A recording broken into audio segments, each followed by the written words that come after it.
The elders called her barren. They said her womb was dust and her blood was thin.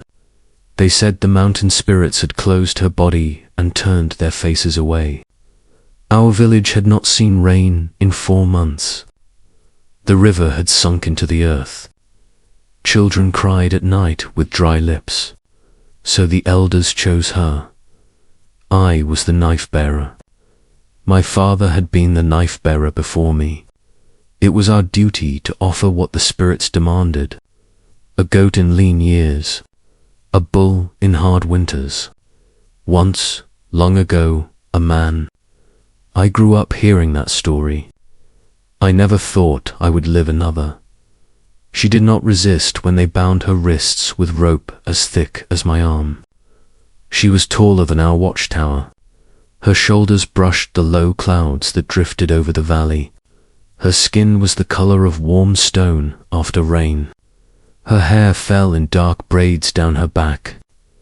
When she breathed, the air moved in slow tides. They led her to the altar at the edge of the dry riverbed. The altar was carved from a single slab of granite. It had stood there longer than memory. I walked beside her with the ceremonial blade wrapped in red cloth. My hands did not shake. I had trained for this since I was a child. The elders spoke the old words. The villagers knelt in dust. Mothers held thin children close. The sky above us was white and empty. I stepped forward. She lowered herself to her knees so I could reach her throat. The ground trembled as she settled. Her eyes were not wild. They were calm, tired perhaps. There was no hatred in them, only a deep sadness that felt older than the hills. I unwrapped the blade. It was black iron edged with silver. My father had told me that the blade drank sorrow and carried it to the spirits. I did not know if that was true. I only knew it was sharp. I moved to stand at her side. Tradition said the cut must be clean and swift. No hesitation, no cruelty. That was when I saw the mark. It was high on her left leg near the hip. A circle crossed by 3 lines. The lines curved like rivers seen from the sky. The circle was broken at the top. I had seen that mark before. Not on flesh.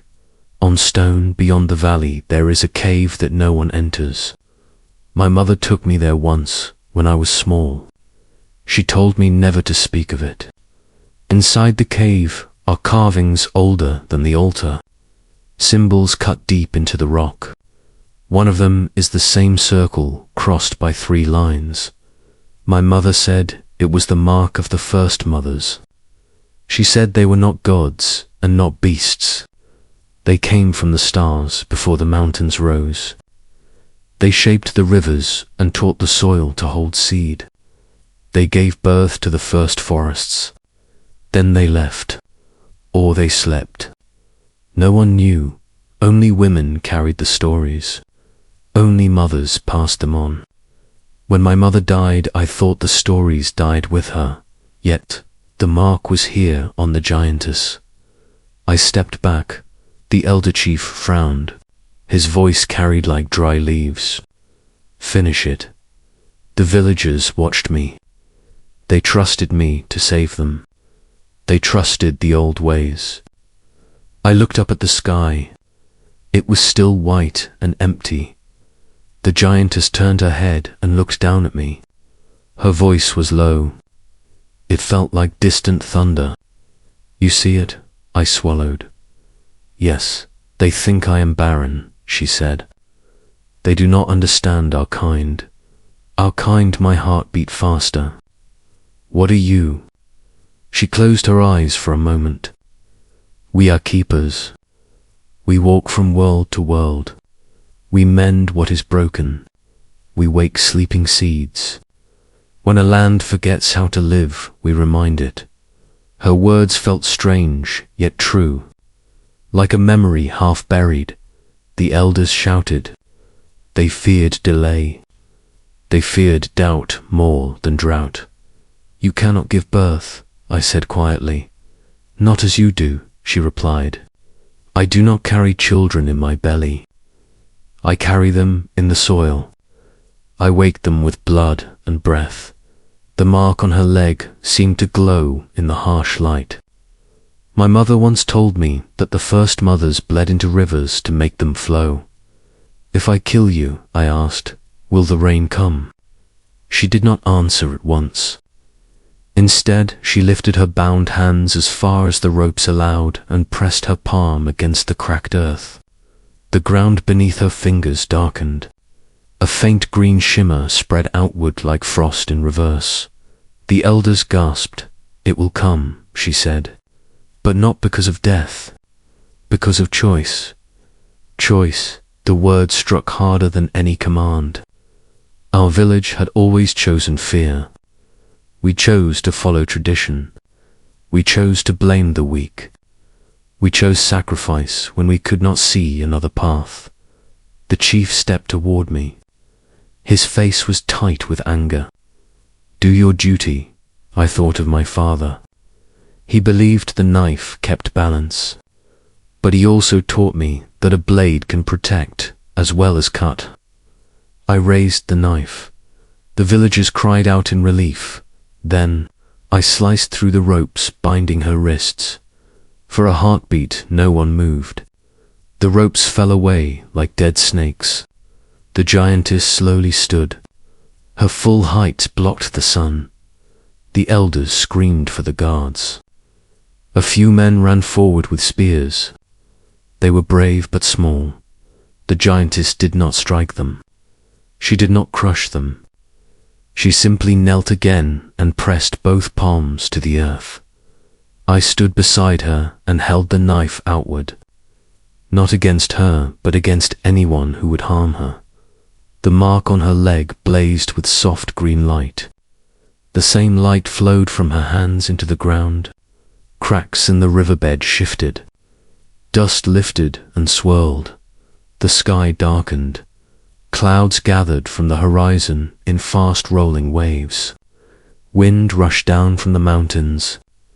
The first drop of rain struck my cheek like a blessing. The villagers stared upward in awe. More drops fell. Then a curtain of water poured from the sky. Children laughed. Mothers wept. The dry riverbed filled in minutes, as if it had been waiting. The giantess swayed. The light around her faded. I turned to her.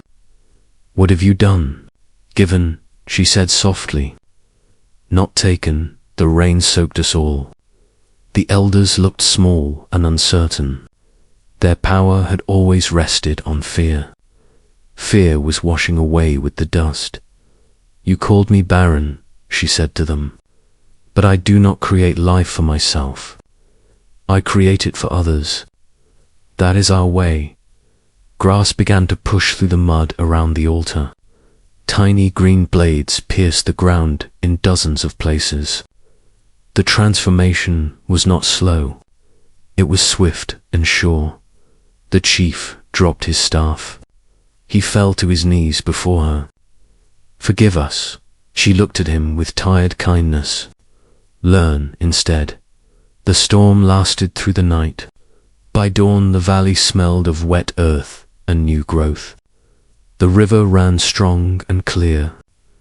Birds returned from wherever they had hidden. The giantess remained at the edge of the river.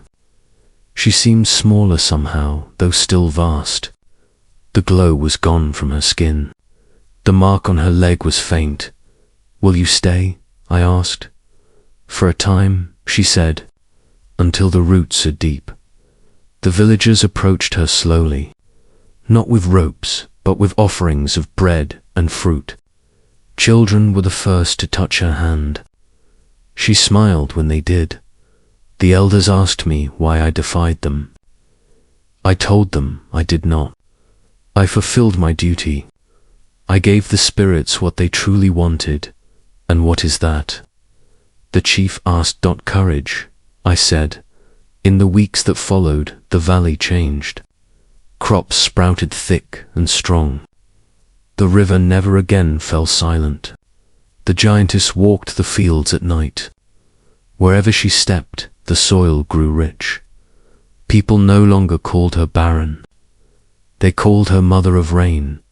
They carved the circle with 3 lines into new stones and placed them beside their doors. One evening, as the sun set red over the mountains, she came to me. "It is time," she said.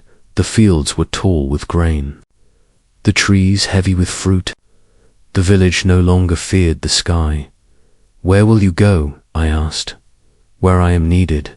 She placed her vast hand over my chest.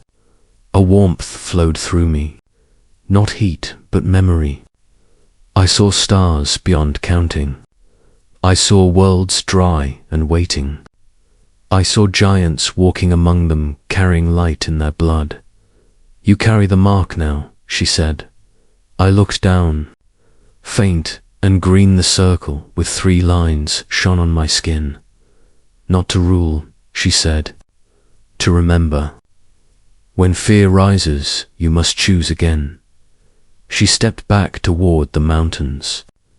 With each stride, she grew lighter until she seemed part of the mist. At the ridge, she turned once and lifted her hand. Then she was gone. The valley thrives to this day. Children grow strong. The river sings. When drought threatens, I walk to the altar and press my palm to the earth. I feel her echo beneath the soil. They once paid me to spill blood. Instead, I learned that some lives are not meant to end, but to awaken. When I saw the mark on her leg, I made a decision. It was the first true choice our village ever made. Asterisk.